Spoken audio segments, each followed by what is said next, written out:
welcome to the Monday Futures Market Outlook for December 6, 2010. This is Patrick Sresna. For those of you that have not had the opportunity to try out eminisource.com, 30-day complimentary memberships are available, no credit card required. As always, I start off with a weekly chart of the S&P 500 going back 3 decades, and when we plot an 80-week moving average on there, it does a very good job to depict the bull and bear market cycles a market has gone through.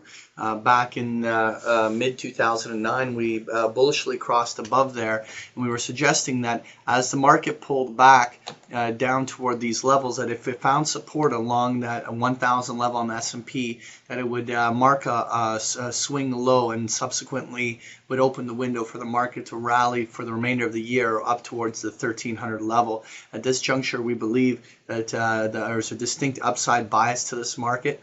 That if we do have a break to a higher high on the S&P, that it will open the window for there to be at least another 50 S&P points higher going into the early part of next year.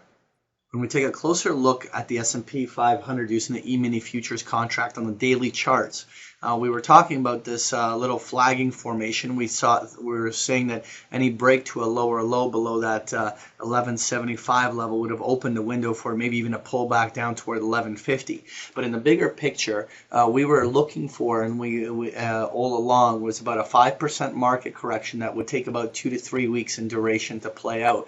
More or less, we did come down to a borderline, about 5% drop in this entire market consolidation, and it did take about 2 to 3 weeks in time. So with these very strong technical reversal candles coming up here that are bullishly breaking up to the previous highs, this very well could be the breakout of the next leg higher. Obviously, what the most important thing is going to be follow through. Anything that right now technically breaks above the 1225 opens a window for a measured move that will probably extend up to about the 1260 to 1300 level. Some very bullish measured moves even target as high as the 1350 area on the upside, but I don't think we're looking for such a robust rally here. So just realistic upside targets up here would be our first objective on any technical break. The only thing that right now stands in the way is that small possibility that we're looking at a potential double top. Now that's I do not think that this is the probable scenario, but in the same regards, if the market fails to break to a higher high and particularly gets back down below 1200, well, we then at that stage have to start exploring the idea that maybe that is what we saw. At this stage, we anticipate that any profit-taking cycles that occur on an intraday basis could see us trade down towards the 1200 level, but we should not break below it. If so long as we hold anywhere above 1200, we expect the market to make that roll up and break to 1225 and resume a nice uptrend at some point this week. Just to review our key points, we have an intermediate bullish bias. We do believe at this stage there's a very good chance that the profit-taking cycle over the last 3 weeks is over.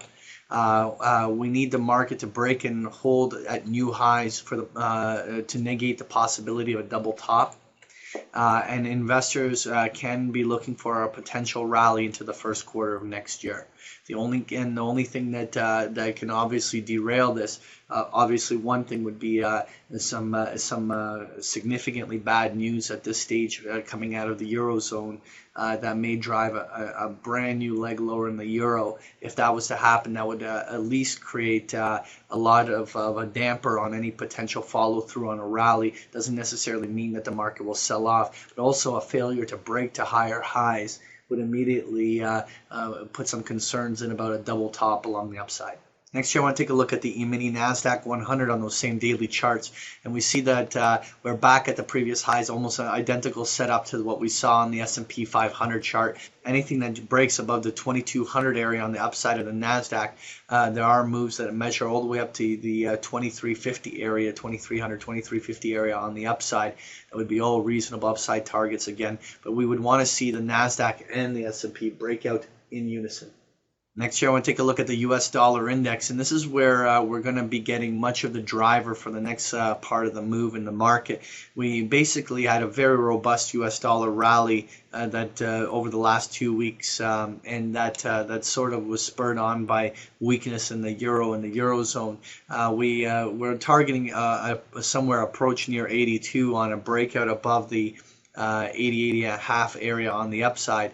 But really at this stage, we're now seeing the U.S. dollar give some back, particularly on the employment numbers that came out last week. This is an interesting crossroad here, because if the dollar index can resume back up in the uptrend and target up to 83, 83.50 area, it would make the market quite bullish. If it was able to see that.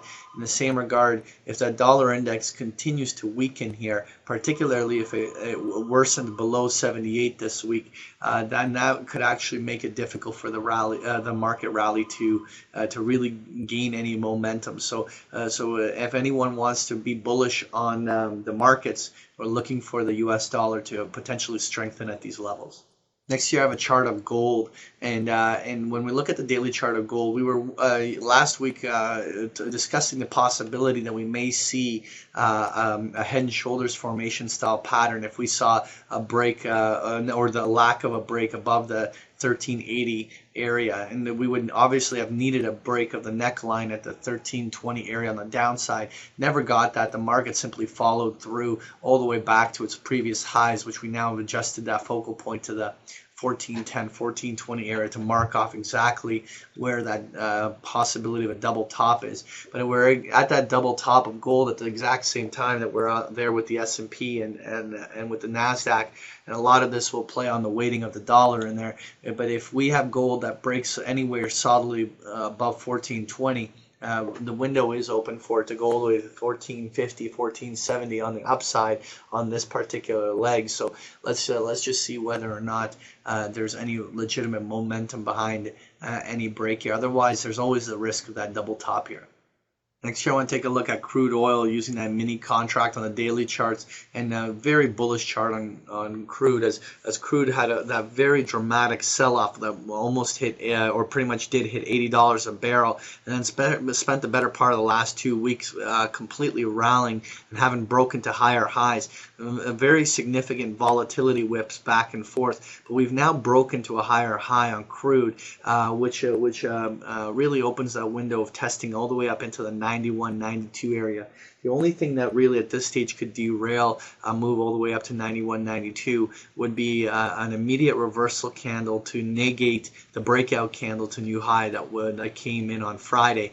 So we're going to watch to see. What we really want to see is the bulls dig in, hold the price action solidly above 88 all through today's and tomorrow morning session.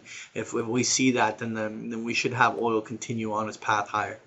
Finally, I want to take a look at the 10-year Treasury notes, and more or less we've been talking about that double top that occurred up on the Treasury notes up along that 127.5 to 128 area on the upside. Subsequently, there's a little break, and the fact that the market's been holding below the 125 level really opened the window for a test of where all the lows and highs came in July, August, and September. Really, at this stage, we had a very dramatic sell-off last week, and some indecision bars. So we could probably see a bounce on the upside here on the 10-year Treasury note, but there's no denying that this chart is starting to look pretty bearish, and we may have seen a major high come in on those 10-year Treasury notes all the way up at that 128 level. Now, that doesn't mean we can't retrace all the way back up to 125 on a bounce, so we could definitely see some short-term bullishness, but the Treasury bonds are definitely have a bearish slant now. That was your Monday Futures Market Outlook. Thank you for joining me.